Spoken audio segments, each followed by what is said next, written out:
आइए समझते हैं सारणी के गुणधर्म, प्रॉपर्टीज ऑफ डिटर्मिनेंट। पहली प्रॉपर्टी आपकी इस प्रकार दी गई है, किसी सारणी के पंक्तियों को संगत स्तंभों में बदलने पर सारणी का मान नहीं बदलता है। इसे हम एक एग्जांपल से सॉल्व करते हैं, देखते हैं कि क्या ये सही बात है।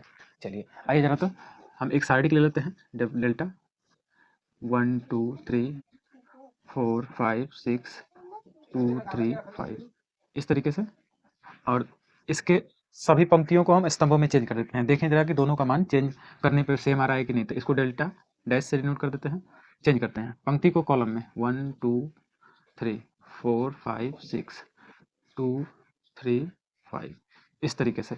अगर इन दोनों का मान अगर बराबर आ जाएगा, इनका डिटर्मिनेंट जब निकालेंगे तो अगर बराबर आ जाएगा तो हम जानेंगे कि ये प्रॉपर्टी सेटिस्फाइड हो रही है। समझ में आया? चलिए इसका मान निकालेंगे तो हम क्या करते हैं जी 1। फिर उसके बाद जहाँ पे जिस जिस एलिमेंट को हम लेते हैं किसके सापेक्ष कर रहे हैं, ये R1 के सापेक्ष विस्तार करने पर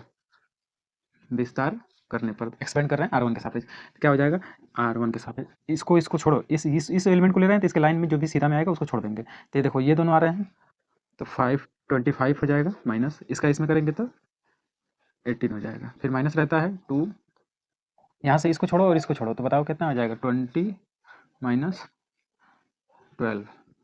फिर उसके बाद +3, इसके बाद इसको छोड़ो और इसको छोड़ो इस लाइन को, तो 12 3 4 जा 12 माइनस 10 इस तरीके से। तो ये कितना आ जाएगा जी आपका 7 आ जाएगा, यहाँ से -2, यहाँ से कितना आ जाएगा 8 आ जाएगा, 8 2 जा 16 आ जाएगा, यहाँ से 2 आ जाएगा तो 6 आ जाएगा प्लस में।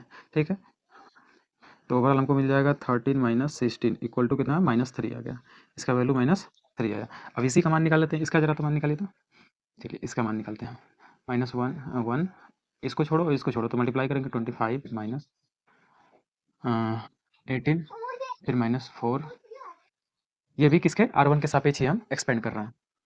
इसको छोड़ेंगे तो कितना आ जाएगा 10 माइनस ये कितना मल्टीप्लाई कर जाएगा 9 +2, यहाँ से देखेंगे तो इसको छोड़ेंगे तो क्या आ जाएगा 12 माइनस 15।